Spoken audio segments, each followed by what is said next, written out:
Hey guys, happy Wednesday. As you can see, me and Mr. Zamora are not here today. That's because we have our PLC day going on. But that doesn't mean that we're not going to learn today. So today we're going to take a little bit of time to do one of our essential standards, still relating to waves. And we're going to focus on a very specific type of wave that we haven't really gotten to talk about a little that much yet, called electromagnetic waves. So let's take a look at our learning objective today that we're going to be taking care of. So it says students will be able to describe different types of waves on the electromagnetic spectrum by reading informational text. So that's just a fancy way of saying we're going to describe different electromagnetic types of waves. All right, so far we've learned that waves are a transfer of energy. And the way that waves transfer their energy most of the time is that they move it through what we call a medium, which is usually a solid, liquid, or a gas. But sometimes there's certain waves that can actually move through areas where there is no matter, like space.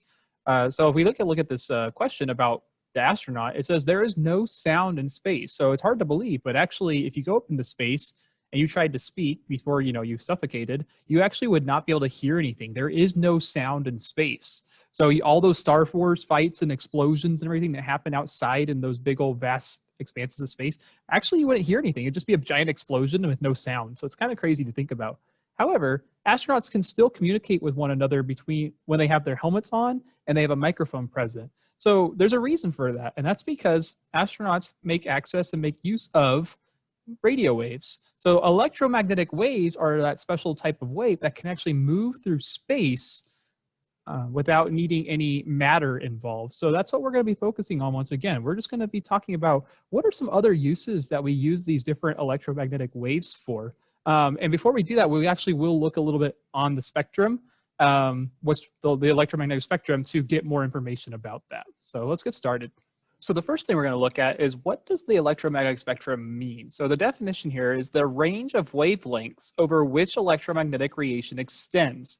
So guys, we learned about wavelengths yesterday. Wavelengths is the distance between each crest or trough, right? So the point, the distance between the 2 points, right? So the wavelength, how long the wave is. So based on how long the wavelength is, it's actually a different type of wave. And it goes all along the spectrum of really, really, really small wavelengths to really, really, really large wavelengths. So if we take a look at our example down here, this is the spectrum right here. So radio waves, as you can see, have this big, long, looping waves. And then as it gets back towards the right, you see that the wavelengths actually get smaller and smaller and smaller until really all you see is the up and down motion, right? So if I got like my whiteboard here, the top one would be like a radio wave, and then this would be more towards the middle of the spectrum, maybe somewhere on the visible light spectrum. So notice how the wave gets closer and closer together as the wavelength actually shrinks, okay? That's gonna be super duper important and crucial actually to tomorrow's lesson as well. So we're actually gonna be taking a look at how that affects different types of waves. But today we're gonna focus on that electromagnetic spectrum. And what we know is that these electromagnetic waves have a lot of uses for everyday life. So we use radio waves for radio transmissions, cell phone signals, microwaves, X-rays, all these different things. The radio towers can send out so many different types of signals, and once again, based on that degree of wavelength. We also know that what we call hertz are how we measure that. So electromagnetic waves are measured in a unit called hertz, and hertz is basically the frequency. So if you guys notice that a large wavelength also means that it has a low frequency, because frequency is the amount of times that a wave cycles in 1 second. Notice how the longer the wavelength is, the less it actually cycles. If I do this, it's cycling a lot, and its wavelength is actually really small. So the more hertz there is, the smaller the wavelength, because there's more of a frequency. And really, what's really crazy about this whole spectrum is that we can only see the visible color spectrum. So this little section right here that goes from red to this indigo or dark purple, that's the only part of that spectrum we can actually see with our eye. Everything else is invisible to us. So we can't see radio waves, we can't see X-rays, we can't see gamma rays unless we have some special equipment.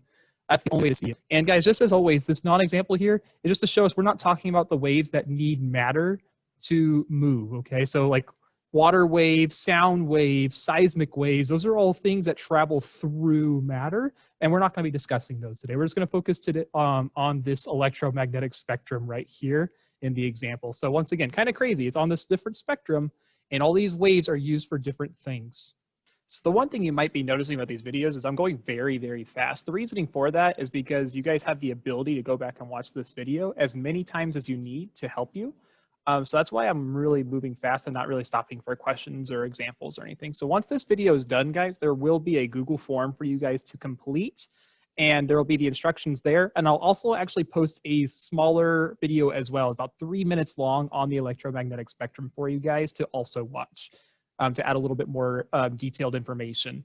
But here's where our practice is going to come in. I'm going to do this one for us. It's also the example on your Google form. And then you guys are going to have 5 other waves to kind of read through and describe today. So I'm going to go ahead and model it real quick on just how we're planning on doing this. Remember, the objective is we're just going to be describing the different electromagnetic wave types. So what first thing I need to do is actually read this text. And I'm going to figure out, all right, which waves am I talking about?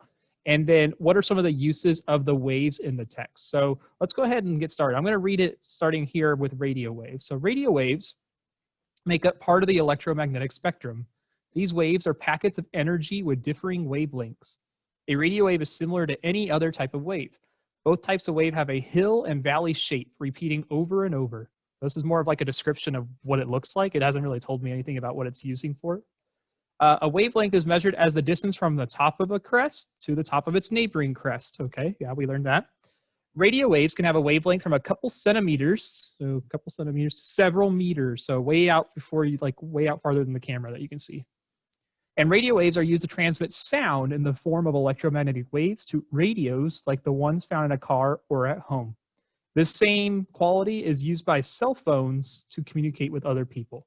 All right, so here's the thing. Once again, guys, I'm going to be describing this wave by writing down what is the type of wave that's in question here, and what are some of the uses of this wave. So first off, I can already see it's already bolded for me. It's telling me that this is radio waves. So you don't have a graphic organizer. You're just going to answer it all in one question. It's about 2 to 3 sentences long. So my first sentence is going to be something like this. The type of electromagnetic wave described in the text is a radio wave.